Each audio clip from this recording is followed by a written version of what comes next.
Donald Trump is the first U.S. president in modern history to retain ownership of his business empire while in office. Trump placed his business holdings in a trust that he says is controlled by his family and a close associate. But trust records obtained by ProPublica show he is still a beneficiary of that trust and can pull money out when he wants to without reporting it.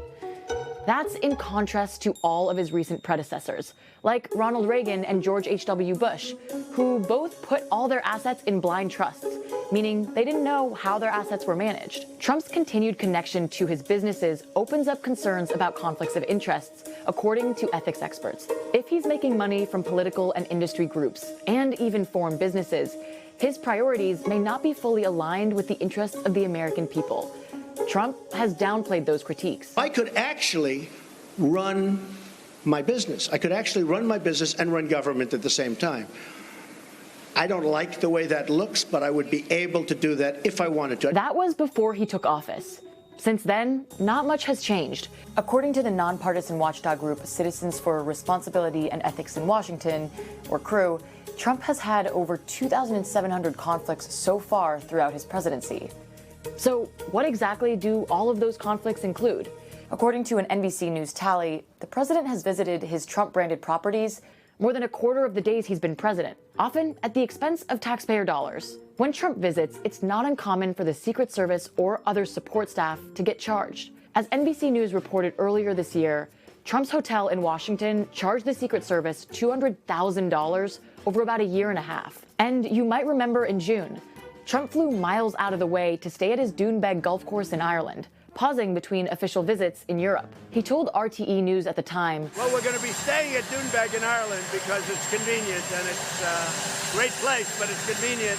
And remember, Vice President Pence was also under fire for staying there during an official trip funded by taxpayer dollars, at the suggestion of President Trump. Here's the issue. The Constitution says the president shall receive compensation for his services as commander-in-chief, a salary that Trump has been donating back to the federal government. But it also says, quote, he shall not receive any other emolument from the United States or any of them. CREW says that other executive branch officials and members of Congress have made hundreds of visits to Trump properties.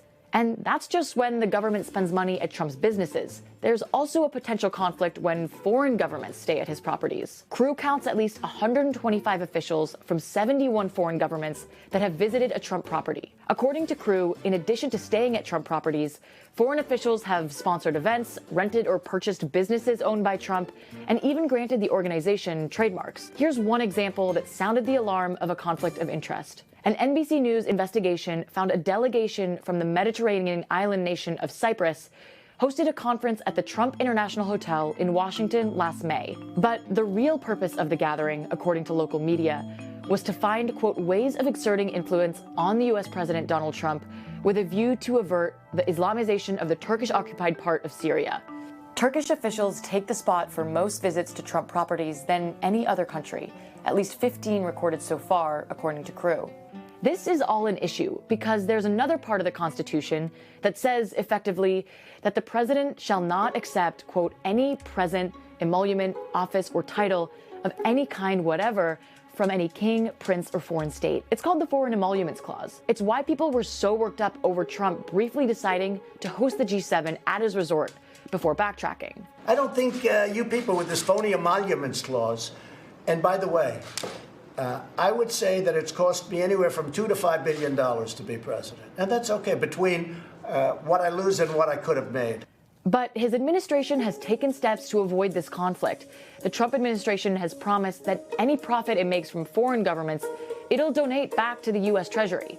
So far, it's given back more than $300,000 over 2 years. But it's provided no transparency in how it got to that number. And it doesn't include foreign businesses. The Trump Organization also announced that it's considering selling the rights to the Trump International Hotel in D.C.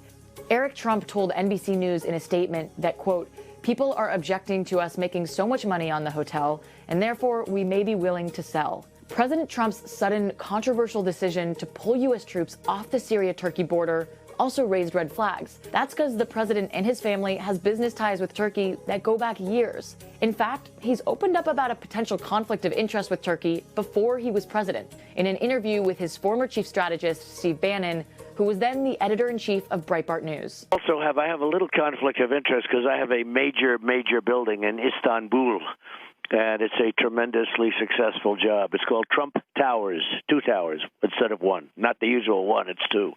Turkey's President Erdogan attended the opening ceremony of those towers in 2012, and Trump's eldest daughter, Ivanka Trump, tweeted to thank him. Speaking of Trump's children, as Trump continues to accuse former Vice President Joe Biden and his son Hunter of corrupt conduct in Ukraine, he's insisted that his family will be held to a different standard. Can you imagine if Don Jr. or if Eric Trump or if our beautiful Ivanka, she works so hard. Can you imagine if they walked out with $1.5 billion? They wouldn't be saying totally unsubstantiated. But Trump and his family are undoubtedly making money from foreign businesses as we sit here today. Remember, Trump's sons pledged not to enter into any new deals overseas, but they haven't done a good job of keeping those promises. This September, according to the New York Times, the Trump Organization was granted approval from a local government in Scotland to expand its golf resort near Aberdeen, marking the largest real estate development financed by the Trump Organization since the 2016 election. In August, Donald Trump Jr. visited Jakarta to promote 2 upcoming Trump-branded luxury resorts, and he has visited India to do the same. As for Ivanka, she and her husband Jared Kushner hold official positions in the administration. According to financial disclosure documents in 2018, Ivanka made almost $4 million from the Trump Hotel in D.C. alone. And the Chinese government granted her company multiple new trademarks in 2018, just as her father was ramping up the trade war. Ivanka shuttered her fashion company later that year, she said, to focus on her work in Washington. What's important to note here is that the extent and amount of foreign spending at Trump properties is unknown. So there's just no way to know exactly how much he's made and from who. That's because the Trump Organization refuses to disclose the information. And as a private company, they have the right to do so. We reached out to the Trump Organization for comment and have not heard back. When we reached out to the White House, they told us to reach out to the Trump Organization. Of course, the president still has yet to reveal his tax returns, which could provide an even fuller picture. Hey, NBC News viewers, thanks for checking out our YouTube channel. Subscribe by clicking on that button down here and click on any of the videos over here to watch the latest interviews, show highlights, and digital exclusives. Thanks for watching.